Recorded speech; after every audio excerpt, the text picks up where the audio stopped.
Hi everyone, welcome to the NaariShakthi Show. I'm your host Aparna Tyagarajan. Every week we celebrate the voices, the victories, and the visionary women who are shaping the world. So lean in, let's be inspired, and unleash the Shakti within. Today we are diving into one of the most critical yet frequently overlooked topics in the modern business world, the one of career longevity, the evolution of leadership, and how to design a powerful second act. For decades, the traditional corporate narrative told us that a career was a straight line that ended with a retirement, where you're simply turning off the years of wisdom that you had built one fine day. But today's guests are completely shattering that old playbook.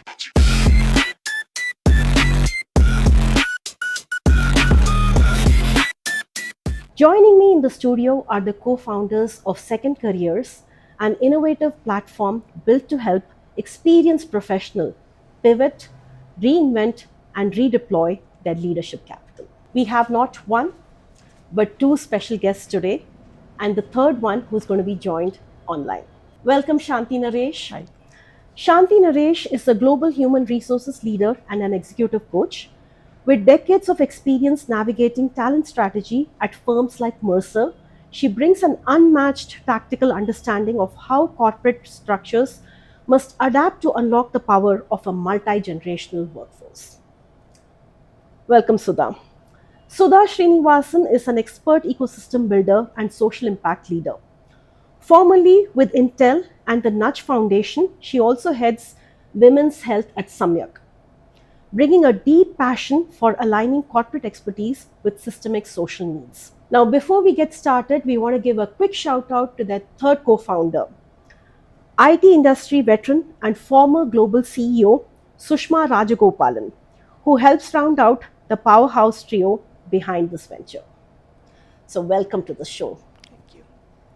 Together, the team is bridging the gap between forward-thinking companies who need seasoned guidance and executive veterans looking to align their skills with a brand new sense of purpose. Shanti, Sudha, and Sushma, welcome to the show. Thank you. Okay, so the first question is going to be a common question for both Shanti and Sudha. So at Second Careers, your framework is built around three choices, right? One is extending what you've been doing already. The second is to pivot, right? You were doing something, you want to totally change gears. And the third is to restart. You were doing something, you took a pause, and then you're restarting again. And I think the hardest part of the second act isn't a lack of skills. It is the doubt and it is the crisis of your professional identity, because you all through these years you've identified with the company that you worked with, the team, and then how do you actually help professionals let go of their old title and corporate badge? That's a great question, and thanks for asking it, Aparna, because even before the doubt and crisis comes the figuring out what should I do with my life. And this applies to all three, right? Those who want to extend to say, I have served as, say, a chemical engineer for 30 years, and now I'm retired. What do I do with my life? There are those that say, I no longer want to be a chemical engineer. I'm probably just in my late 40s. The world is very large. I want to do something different. And then the restart is actually quite a crisis, because while you have been on your break, whether it is in most cases a woman who's taken a break to fulfill domestic responsibilities, the world has moved on, and you're not just picking up where you left off. You need to catch up. There's a little bit of a sprint you need to do before you can cruise. And it all starts with a deep look inside to say, what do I want from this point forward? And at Second Careers, I think one of the most notable offerings that professionals coming to the platform have valued is the community that helps them to figure out. So it's not just a job board. It does not assume that you already know the answers. It's a guided path to the answers enabled by a supportive community, a network of educators and trainers, exposure series to look under the hood of various sectors. And I would particularly say the non-profit sector, which is very opaque from the outside. Most people at this life stage wanting to work on purposeful projects do not know where to get started when it comes to saying I'll help an education startup or an NGO working in health. Where do I even get started? So what we've very mindfully curated is this journey of self-discovery, an assisted pathway to the what next through a network of coaches and people that you can consult, you can look over their shoulder, you can network with. And once you find out what it is you want to do, have a structured series of trainings, knowledge coming from a combination of humans and technology until you finally find an open position on our platform, which again is in many formats, not just a 9 to 5, but everything ranging from teaching classes to volunteering to doing a 9 to 5. So it's kind of what we've put together at Second Careers. Yeah, completely hear you, Sudha, especially as we are in this era of AI, right? The world is changing overnight. So even if you are off a few days, it feels like the world has changed. And you're talking about people coming back to the workforce. So Shanti, what has been your take on the same topic? So let me start with the identity question. I think it's a very relevant one. Second Careers was born out of the lived experience of a couple of us who were going through the phase of what next. We're ending our career, and this is Sushma and I who have been friends for 40 years, and our careers were ending, mine in particular, because I was facing retirement. And I said, oh, I've been so and so, I've been at a leading consulting firm, what am I going to do with my life? And it took me some time to let go of the thought that everything about me is just that one title and that profession, and that there's a whole lot of me that's waiting to be discovered if I start drilling a little bit deeper and saying, what's the problem I'm trying to solve for? And getting to the root of that problem was, I want to be purposefully occupied. Right? In my context, it meant doing something that would have impact beyond just me, some money, but not a lot of it. Most importantly, occupy time. Right? So those were the three things. When I got down to this is the problem I'm trying to solve for, the profession or the title didn't matter anymore.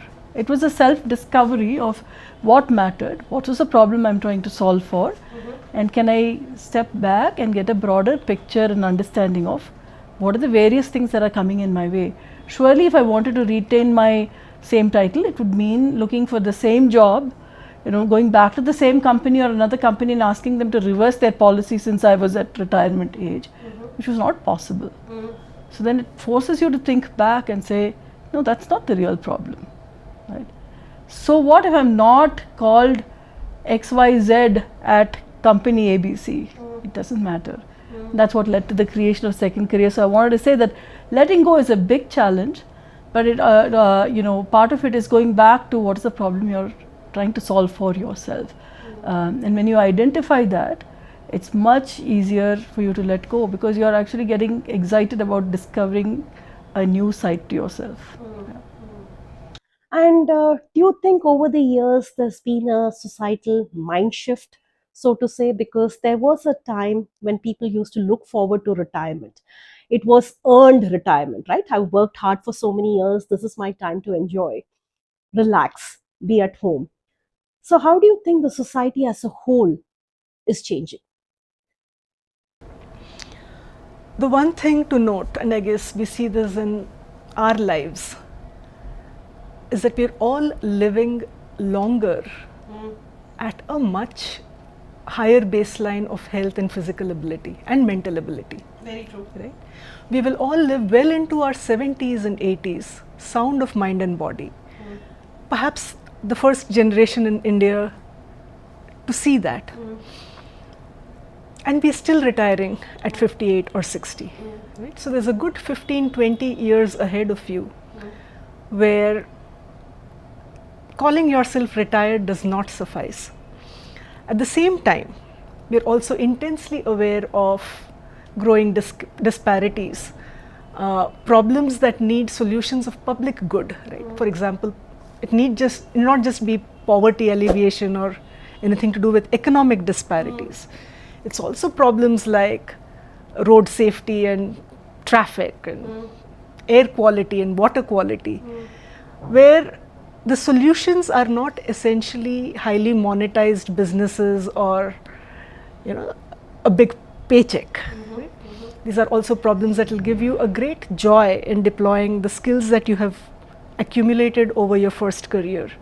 Professional skills of how to problem solve, how to use critical thinking, how to come up with solutions, how to scale solutions.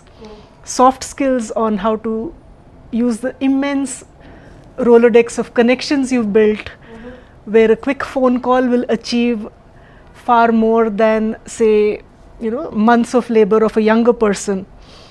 You know that you are inherently capable to contribute. And I think that is a societal shift. Right? It is no longer just a few individuals thinking this way. Far more people know that work as you know it does not end when you retire. You can write a book, teach a class, volunteer, do many more things. And that number of individuals is growing very rapidly.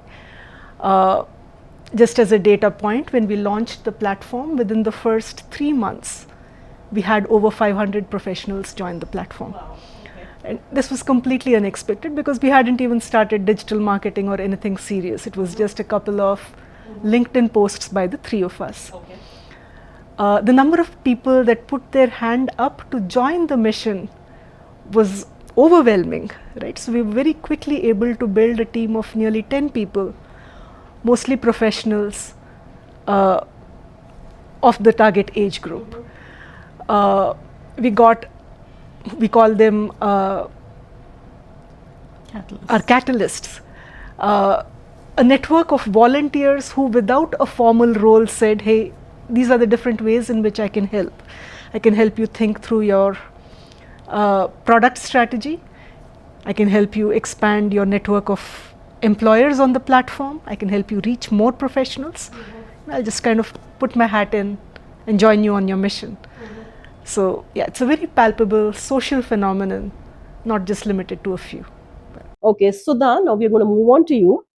Your background seamlessly bridges massive tech entities like Infosys and Intel with deep societal development work like the Nudge Institute. So when we look at professionals over 50, they hold a massive repository of what we call institutional wisdom, right? So how do we actually better channel this immense corporate talent pool to solve deep societal problems that we have today? In my own journey, I think I came into the social sector quite naively. Like many of us who think that the social sector is about doing charity or about volunteering, right?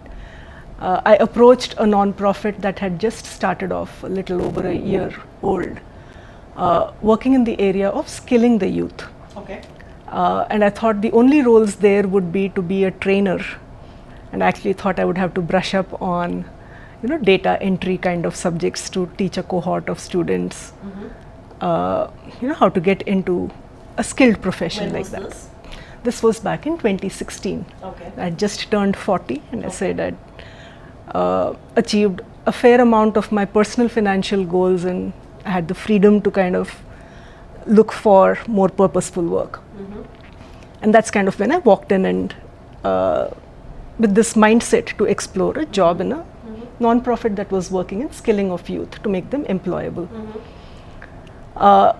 It took less than a week to realize that that was just scratching at the surface, right? A non-profit is like any other enterprise. It needs every kind of skilled resource. It needs CXOs to lead technology, finance, HR, product design, stakeholder management, business development. Of course, the terms are different in the non-profit world. Instead of business development, you might have to call it fundraising to raise grants from the payer. You probably don't call it product management. Maybe it's more community engagement and stakeholder management kind of a role there. But it's all the same, right? The core is still the same. There's a problem to be solved. You have to put everything in your might to come up with a solution that will stick, and do it in a manner where it's not doing for a community, it's co-creating with a community. And I'm sure you work with the weavers in your work with, the textile sector across the country has shown you. It takes pretty much the same metal as a professional, and the sector needs it. However, the sector is not competitive in the marketplace for this talent because there's far less money. You're not generating revenues from a paying customer. You're finding a proxy customer to barely bear the costs. This is not a huge surplus to pay your own teams. What is also notable is the opportunity to leapfrog into a better economic equation by using productivity tools, by using technology, by bringing in disruption of business model as you would in any other sector. But that completely requires a different league of talent with the professional skills of other sectors. And yet, this is a sector that cannot compete on just pay scale alone. So anyone coming in has to look at the paycheck plus the joy of doing this work and the sense of purpose you get from doing this work. And that is a slam dunk for the 50-year-old. Right? You're not looking for the next promotion. You're not in the rat race, putting in completely different kind of labor. You have the emotional intelligence. You have the humility, hopefully by that age, to say, I will go into this new space. I will learn brass tacks, and I will do it because it gives me joy. I think that is something that I've seen play over again and again. We've had, I think in the 10 years I've spent in this space, I would have spoken to upwards of 200 people, maybe spoken to a lot more, and actually seen 200 such journeys of people that quit in the last leg of their corporate career when they still had 15, 20 years to give and moved over to the sector. And I think a vast majority have not looked back. Right? Once you come into the space, there's no looking back. And then Raghu and I are among them because we had corporate careers too. And you just get to a point where you feel like money is not the ultimate thing. Money is, after all, a medium to something else that you want. And what if that something else that you look for is always, it's already, you're able to get it through what you want to do. And that's what we are doing here, right? It's the sense of gratification that we sleep with every night, knowing the positive difference that we've made in the lives of so many people at the grassroots level, right? So that truly is game changing. I think the beauty also of what Sudha just narrated is, it's not only about people who have retired or are reaching retirement. If you feel that you have achieved your financial goals at the age of 30, 35, 40, it's a perfect time to pivot to something that is more purposeful and gives you that gratification, should you choose to, if you want that gratification, right? So Shanti, you're actually very right, because what I'm seeing now is through my role as an investor in Startup Singham, I'm seeing a lot of founders who are giving up their well-paying corporate jobs because of their other passion that is latent, and they really want to fuel that, get that going, and they're not doing it for money, because they're doing it purely with a sense of purpose. Yeah. You have one life, you might as well use your freedom at whatever point you get it. Exactly. And people are breaking stereotypes. Right. It's no longer that I have to be in a corporate job to validate, to have that strong identity. It's no longer that anymore. Correct. Yeah. Not everyone has caught on to that or agree with it, but I do think that the world is evolving in that direction. Correct. Okay. You in your questions, there was one part of it which was particularly interesting. You spoke about what can the social sector do to bridge this gap and bring professionals onto their side as well. I think was part of your Both question. ways, yes. Both ways, right? And in the experience we've had at Second Careers, we've found that even the social sector companies need to open up their minds and say that not everybody is ready to jump into the social sector immediately. So how do we onboard them? What's the initial training and skilling going to look like? Because it's a mindset change that the social sector may require. Your technical skills are what they're hiring you for, but fitting into the social sector will need something more. So preparedness for that from the social sector is an important part of making this a reality, the switch. I completely agree, and I'm a little intrigued. So how do you do that matchmaking? When somebody feels like they want to do something, they want to pivot, how do they know what is right for them? Yeah. So it starts with exposure, even to look under the hood of a new sector to understand how does the sector function, right? Okay. What are the skills required? What do I do in a day's work? Right. So we started off with a series of webinars, in fact. Think of it as an exposure series where we had everyone ranging from Prerna Langa, who was CEO of Aga Khan Foundation, to Ravi Venkatesan, who's founder of Game, right? Like that, many such leaders who themselves had made the switch, but are non-profit leaders actively looking for diverse talent. And through that process, build sensitization on what am I already ready for, what are my transferable skills, Okay. and what do I need to learn. Okay. We now have a partners program. Okay. For instance, we've enabled partners like ILSS to find talent that are keen on joining non-profit boards. Okay. There's also women on boards from ISDM, a program that we're currently scouting candidates for, which gives you a more structured bird's eye view of the sector itself. And as Second Careers, we do have plans to make that a little tighter in terms of a guided pathway, which includes having a tech-enabled alert on, hey, there's this conference happening in your neighborhood, where you can understand about public education perhaps, or topical theme-based guided pathways, as well as at some point something that helps you assess your readiness and in a more targeted manner plug the gaps in your resume as well as your understanding. We of course have the employers on the platform, and to Shanti's point, many of them preparing for intake of such talent, with a more curated induction program.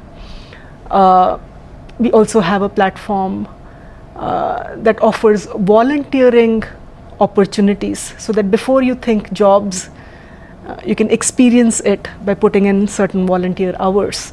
So all of this kind of comes together to make sure that the employer gets ready talent, not just mentally prepared, but also from a skill standpoint. And at the same time, for the professional, it feels like, not jumping at the deep end, but going in with a certain sense of confidence. And particularly because these are all senior people, they can't start right at the bottom. They can start at a point where their transferable skills can be leveraged because they have the foundation that's been built through this pivot pathway. Beautiful. So that explains how you're actually beautifully bridging the gap between the corporates and the individuals. Right. Because if it was as easy as, just showing up the next day and saying, hey, I'll be in the social sector, or for that matter, at a startup or any other sector. True. It's a not job like board a would have done fresher, it. Yes. and a seasoned person comes with years of wisdom And also at the same unlearning. time baggage as well. Baggages, yes. Right? Right. Yeah. a job board would have sufficed, right? You would have found those positions on LinkedIn. But the reason you need second careers is because this is a journey. So let's talk about the age demographics. And this is for you, Shanti. With your decades of global HR experience, you've seen firsthand how corporates actually hire. And we are at an era now where the first round of filtering happens through AI, right? So, where AI is actually filtering out based on linear career paths, right? It's looking for gaps, all of that as well. So, how are you at second careers actually changing that? What do organizations miss out when they actually pass over an executive with years of experience in favor of a younger, cheaper technical talent? Wow, there are 3 questions within your large question, right? And I want to start with the last one that you said. Cheaper technical talent, and that's why organizations hire younger people. Right? Younger talent with good technical skills is not cheaper than experienced talent, number one, okay? Because the price point is, their skill set is so much in demand, there's extreme competition for that technical skill. So the first myth I want to bust is that older experienced technical talent is more expensive than younger talent. At best, they command similar rates. Okay? It's the first thing I want to offer. Second, older talent, because they want to stay relevant and they want to stay purposeful, is many times willing to give up a certain percentage of their compensation just to stay relevant and continue in the organization. So, if you as a business person, Aparna, you get somebody who has experience, perspective to see what could go wrong, forewarn you about it, and share that with you as you are going through your journey as an entrepreneur. At the same price as somebody who's much younger, who would you prefer? Right? It's as simple as that. We have the experience and perspective that comes with age and experienced talent. And the biggest thing with age is EQ. Exactly, right? So the emotional quotient that somebody who has experience brings to the table is phenomenal. And the third thing is about new technical skills. Let me give you an example of my 84-year-old aunt who had never seen a computer in her life. Right? She worked till she was 61, but she'd never seen a computer in her life. Today she uses an iPad, and she is on more Zoom, Teams, and Google Meet calls than I am. Wow. Right? So how did she learn that? Right? When people are motivated enough to make their careers longer, they invest in that technical skills. There are several avenues open to them today, thanks to Coursera's and other learning platforms, to gain that technical skill. So when that technical skill is combined with the experience of having used technical skills, perhaps 1 or 2 generations older, but in real life, right? That combination is extremely powerful, and I think that's sort of what we are taking to organizations. Let me tell you, organizations and AI-driven filters are still a very, very formidable challenge for companies like us, which are trying to say you're missing out something, right? Can you for a moment set your AI filters a little differently to focus on the skills that come to the forefront, and not just, do you have Python skills? Do you have Java skills? No. Can that filtering be on something broader? Okay? I'll give you an example of a medtech organization that was looking for somebody to help to head their sales organization. They wanted somebody with AI skills, somebody with a technology background, etc. We had a doctor in our platform who turned out to be the #1 candidate they spoke to. So where there is a mismatch between what the AI filter would have screened out. Doctor, no, doesn't fit the technology bill. Let me screen that person out. But that was the first candidate shortlisted. After we had the conversation, we used our AI filter on second careers, which uses actually the power of the job description rather than what you need in terms of academic qualifications or skills. True. The other thing is also stability and attrition, right? Yeah. right? So yeah. Absolutely. You know, there's no question about somebody who's working for purpose. If their need is getting met through the organization, they're going to stay there. They're going to stay there. You remind me of an example which happened in another organization. It was another motivator for us to start second careers. This was an energy consulting organization. It was and they had hired two people who had retired from the electricity board as consultants. Okay. At the end of, they gave them a 1-year consulting contract. At the end of the 1 year, the founder was so impressed with the contributions of the two people that he offered them a raise. One of them said, "Don't insult me. I'm not here for the money. I'm really enjoying the fact that I can build an organization and contribute towards that through the experience and the knowledge that I bring to the table." So, again, busting another myth around what drives people to come to work. Right? It's not money always. So Sudha, do you see pay disparity issues between two? Okay, so Shanti, question for you. A follow up to that, actually. So, do you see pay disparity issues? Same job, two different individuals. One is, let's say, a 20s, the other is 50 plus.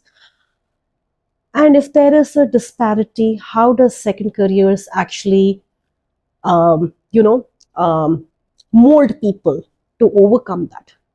Because technically, you're bringing the same to the table, right? You don't want to be any less. So, what is your role as second careers to bridge that gap? So I'll tell you, I think so I've been a compensation consultant for a very long time. So I'm going to start with the technical answer around what is correct, right? If somebody is doing the same job, the person should be paid, similarly. You're paying the box called the job. You're not paying the individual. So what age the person comes, what age group the person has, what education qualifications they have, they're not as material. The starting point is, I have somebody who is, I'm going to take the simplest example, right? Security manager.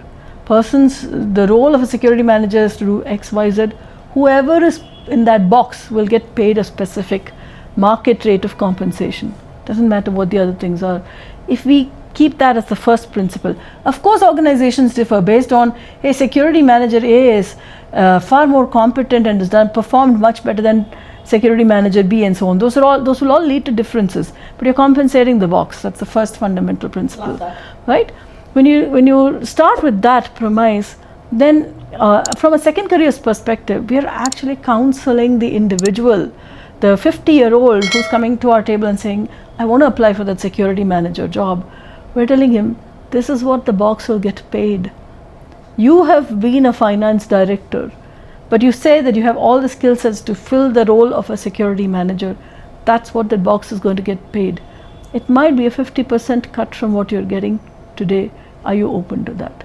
Right? So it's that conversation, talking to people about what is your aspiration, why are you applying for a specific kind of a job, and telling them this is what it will mean if you move from one career path to another, or from one level in the organization that you've held to a level lower doing the same thing. This is what it means. Are you ready for it? Right. Another question. I'm just curious here. And I'm sure many of us are thinking about it. So you are grooming individuals getting into the workforce. Now, what happens after that? Do people see prejudices in their corporate environment, and how do you actually overcome that? I think it starts with a prejudice. Okay. Right? A lot of young founders. So we've spoken a lot about the social sector. Another sector where we feel that second careers are extremely relevant and experienced talent is extremely relevant is the startup ecosystem. Right? There, I think the founders start by saying, I don't know whether I can manage someone who's 50 years old. Mm-hmm. Will they adapt to the culture we have in the organization? The average age in my organization is 25. I'm 35. How can I manage someone who's 50? Right?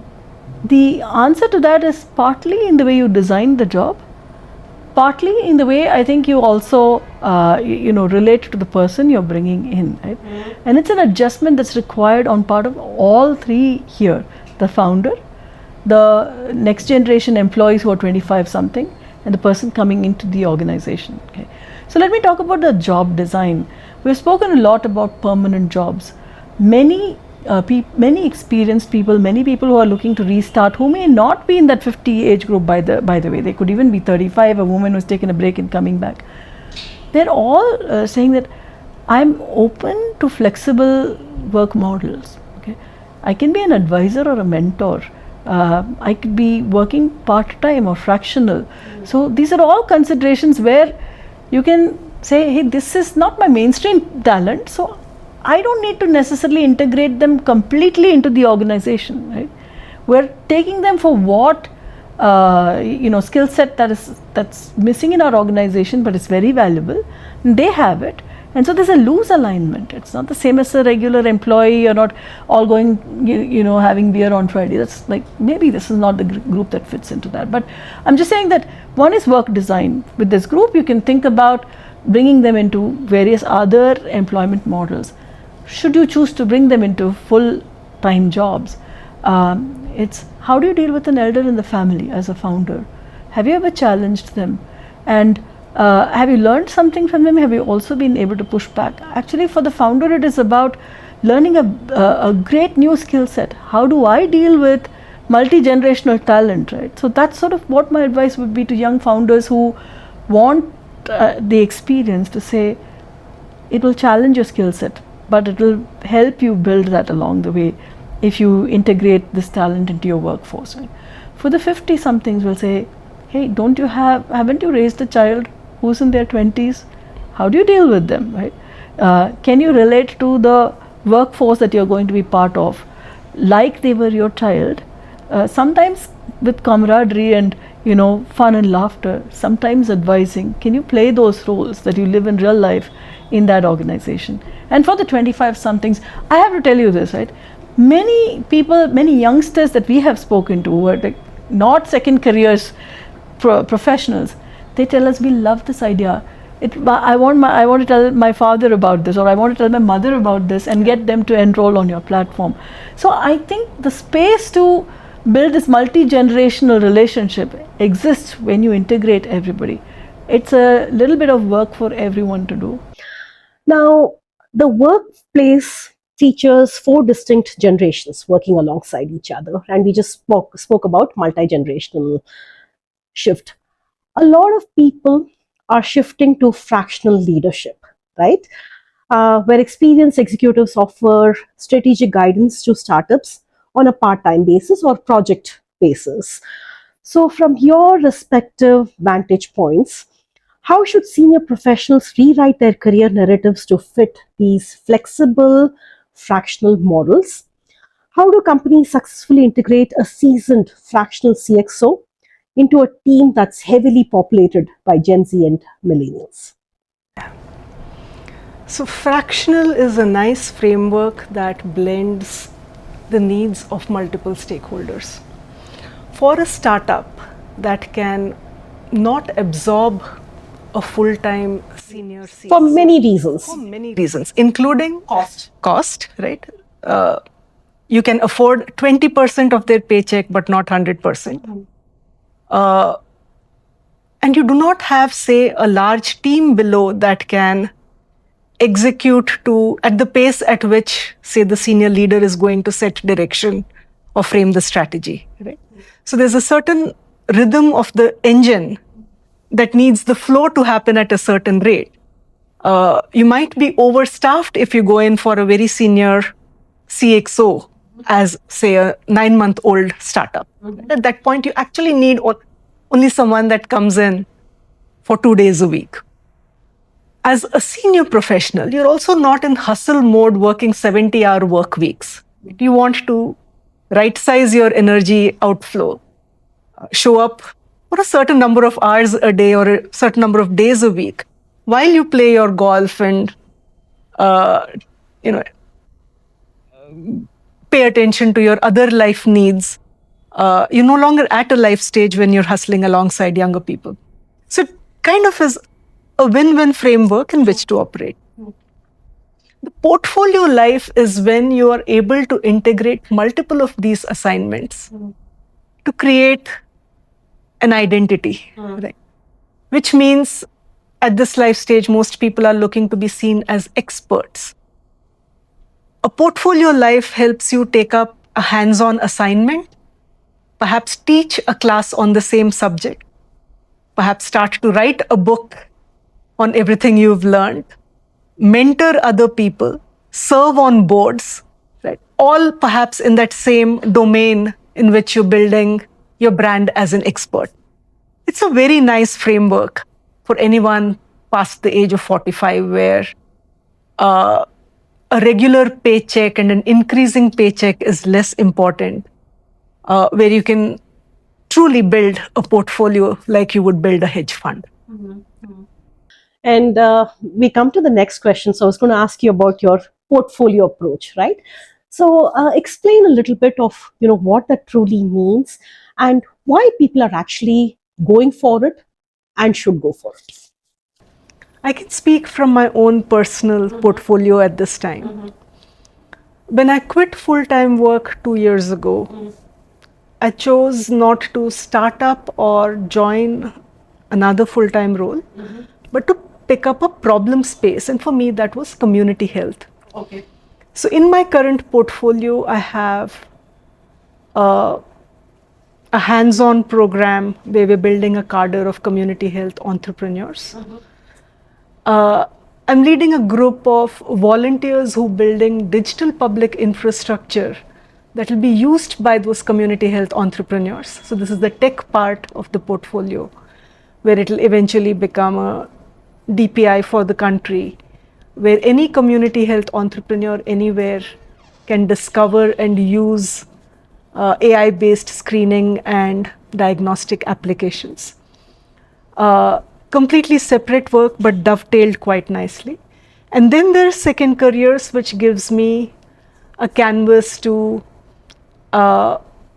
enable such a portfolio life and a transition to public good work, right? Not necessarily non-profit, but social good work for others, right? Where I'm increasingly interested in creating a pivot pathway for whoever wants to do this on second careers, and co-lead that with someone from the sector.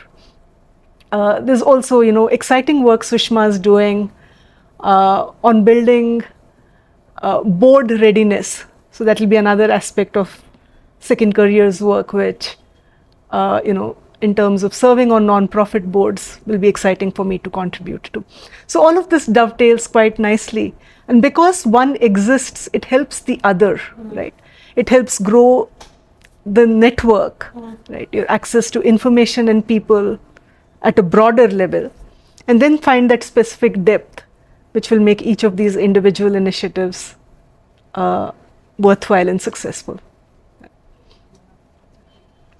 Interesting. So, Sudha, Shanti, Sushma, what really brought the three of you together in the first place? You mentioned within 3 months of starting, you had 500 people sign up. That's where you were when you started. Where are you now? And where do you aspire to be? So the first question, what brought you together? How did the three of you get together? And then the follow-up question, where do you aspire to be and where you are now would be for you. So Shanti. So let me start with what brought us together, right? Like I mentioned earlier on, Sushma and I have been friends for 40 years. We both started in the HR space. Both are very interested in people. Sushma's path diverged. She became a business leader and the CEO of a large organization. I continued in a very linear HR career. I pivoted only because I moved from job to job or from industry to consulting and from country to country. But other than that, I've been in the HR space. But both of us had decided that at one stage before hanging up our boots, we would do something together. A few months before I retired, I made a call to Sushma and said, I'm ready to talk, right? And it led to an hour-long call over a weekend where each of us came up with 5 ideas independently that resonated with us, right? And we had only 2 or 3 things that we put down as criteria. It must have impact. That was, I think, the number one driving criteria. It must have impact. And we could define impact in our own ways. Others, I'll leave it for now. And we came up with 5 ideas each. Both of us had this idea of helping people, experienced people, to make their careers longer, right? That was on our thing.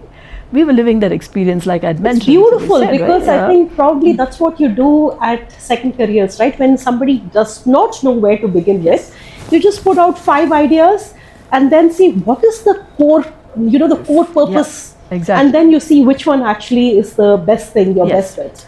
We did that. So, and then we said that, okay, let's go with this. But the whole idea of bringing what we call as untapped talent pools. So, experienced people we see as an untapped talent pool, because the shelf life for experience seems to be expiring too soon. People are living much longer. How do we make that shelf life longer was where we started.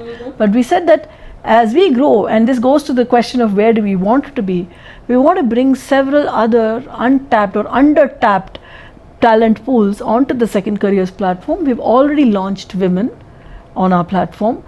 Going forward, we want to look at the defense personnel, and there are 3 categories of defense personnel. Some of them who are on short service commission. There are others who take voluntary retirement at the age of 42 or 45 or something like that. And then there's a third group that serves the full thing. That's a group of people with extremely valuable skill sets. Would you imagine that cybersecurity, procurement, these are all areas where, and strategy are areas where the army trains people intensely. So why will we not leverage that in corporates today, right? So we want to look at that talent pool as one of the untapped talent pools on Second Careers, and so on and so forth, right? So our mission is to bring very many. Diverse. It is very diverse. Over a period of time, we want to make this a really large platform. Lovely, lovely. And what's your, where are you currently, and what's your vision for the future? In terms of the platform itself, beyond the India launch, we launched in the US in November last year. Lovely. That geographic expansion at some point should cover the English-speaking world without too much extra needed, other than, of course, expansion of the team. Our professional base is now slightly over 3,000, which is again growing rapidly now that we've introduced the second cohort of women who are younger, right? We kind of removed the age threshold for women candidates, because for them the restart does not wait for... Many women take a career break, for family reasons. For family reasons. You're probably in your 30s and you still need a platform like this. So those numbers will grow up rapidly with the addition of the second cohort. In terms of employers, in India, it is largely startups, non-profits, and GCCs. These are the 3 segments. We're upward of 170, 180 right now. 170. On the platform, employers on the platform. In the US, we took a different approach. Instead of going by industry segments, we went by talent groups, where it started with cyber security, fintech, and sales and marketing.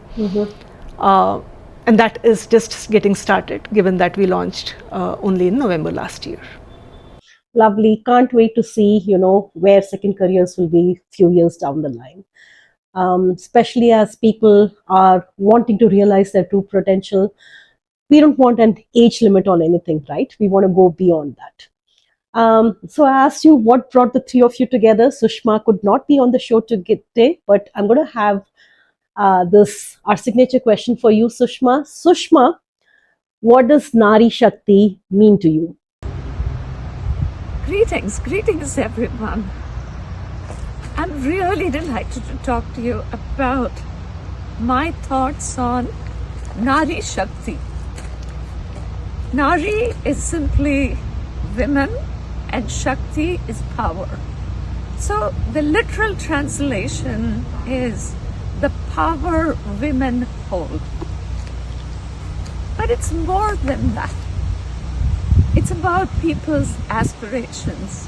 latent desires. It's about wanting to do things. It's about suppressing some of your desires because of life, because of societal norms. But I firmly believe that every woman holds immense amount of potential, power and prowess. And if in a very small way, I can be part of unleashing this in women and lending them support while they traverse their journey to experiment new things and new ways in which they can impact life. I wrote a chapter in a book called NaariShakthi. This was released by a few friends of mine, Dr. Ganesh Natarajan and Uma Natarajan. And this was sometime during the pandemic, definitely 3-4 years ago, where I wrote a chapter on mentorship and leadership style to help women rise to their potential. Lovely, lovely. So, Sudha, what does NaariShakthi mean to you? So this is my pet soapbox. I've always felt, right through the nearly 20 years that I spent in the corporate sector, that most of the problems you see in the corporate world are the result of an imbalance between masculine and feminine energies within an organization. The yin and yang that you want to see in the universe does not. Both are important, but both are complementary. Right? And you absolutely recognize and value that at junior and mid levels. Right? You almost always have organizations celebrating women managers for being nurturing, for bringing emotional intelligence, for building confidence of junior team members, resolving conflict, right? Building organizational culture. But when it comes to senior leadership, it's always the alpha male leadership traits that get celebrated and promoted, right? Women get mentored, the men get promoted. Because as an organization, it's imbalanced in terms of what is rewarded, even beyond what is recognized. So to me, NaariShakthi is where this gets addressed, where there's a certain evolution of the new corporate world where masculine and feminine leadership skills find an even keel platform, where women do not have to let go of their feminine core strengths and force fit themselves into male spaces, adopting male leadership traits just to get ahead. Very beautifully said. Very beautifully That said. to me is NaariShakthi. Shanti, what about you? What's your take on NaariShakthi? So, I mean, I want to talk about how I think in my personal life I have perhaps lived that example, right, of the yin and yang, and to me that is probably NaariShakthi. Okay. For the first 16 years of my married life, I was the spouse trailer. Okay, but I played important roles in terms of being the one to adapt to the new environments, finding a foot for myself. I worked throughout the 16 years, but it was not easy because I was the one who was moving second. Right? Became a mother, raised a child, etc. And at the end of the 16th year, I was the one who brought the family back to India, which was my purpose, my goal. And the rest of the family took responsibility for settling down and, raising my son, and all of those things happened through my husband. So the power to actually do the 50-50 in life, to me, is one example of NaariShakthi.